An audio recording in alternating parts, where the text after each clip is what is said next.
news correspondent and NBC News Now daily anchor Morgan Radford visited the town of Lincoln Heights, where residents have formed an armed community defense group in the wake of a neo-Nazi rally. Morgan joins us now. You were there just on Tuesday.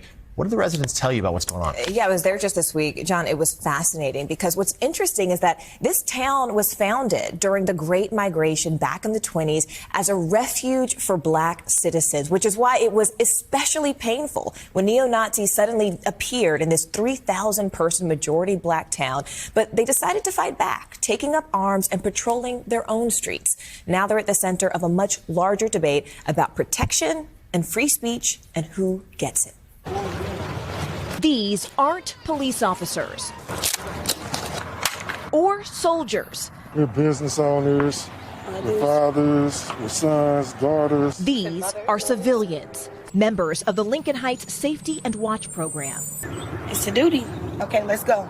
The duty, protecting their neighborhood, the majority black village of Lincoln Heights, Ohio.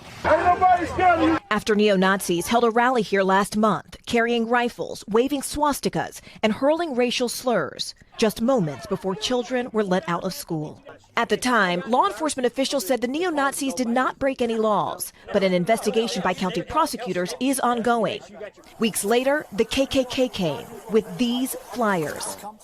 First African-American community above the Mason-Dixon line. Safety and Watch Group spokesperson Durance Daniels says the police did not do enough, which was more chilling because the town was founded in the 1920s as a safe haven for black residents. Lincoln Heights is our home. If somebody broke into your home, you call the police, and the police says, you know, if they do it again, we haven't broken any law, so we're just going to allow them to break into your home again. What would you do? Are you worried at all that having a potentially armed response could just create more friction, create more danger?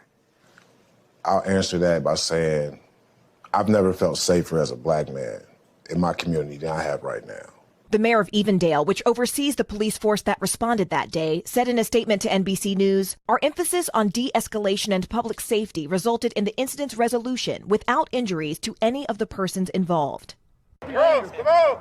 But residents here say they can't afford to wait.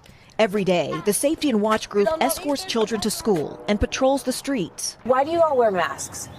Those Nazis, we have reports of them finding our backgrounds, so we're not hiding ourselves from the residents, but we're protecting our family from what we're doing out here. While many locals do support the security group, some, like business owner Eric Ruffin, say they wish the group wasn't needed. We don't want to become what we hate. You know, we don't want to become a group of people that walk around feeling like we have a reason in America to have to protect ourselves. And this community Stand up. Stand up. is not backing down.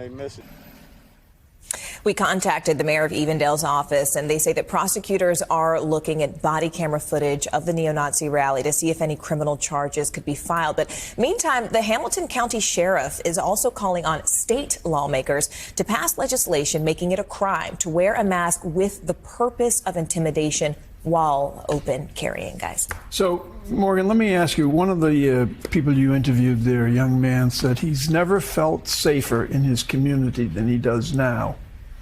So this could have an impact nationwide, things like this. I mean, there is a contagion factor in safety. People always seek it. What did the mayor or anybody that you spoke to think about the contagion factor? Durance, I don't want to speak for him, but after my conversation with him, I feel like I could confidently say he would say the contagion factor has already happened. Because when I asked, is this a reaction to a local moment or a national movement? And he said, look at January 6th. He said, you already have people felt emboldened to come here locally because of what they saw nationally. If you can hang from the building of the hallowed halls of the Capitol and then be pardoned, not be prosecuted, why don't you think you can come to a small village of African Americans, only 3,000 people? Morgan, does the group have any real authority? But as long as they stay within the confines of the law, they should be okay.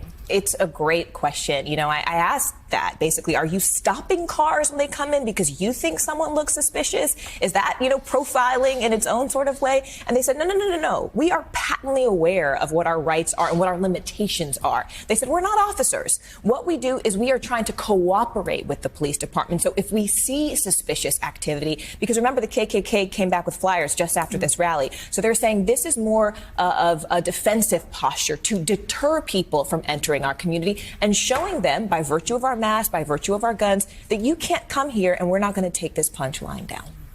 All right, an important story, fascinating. NBC News correspondent and NBC News Now daily anchor Morgan Radford. Morgan, thank you. Good to see you.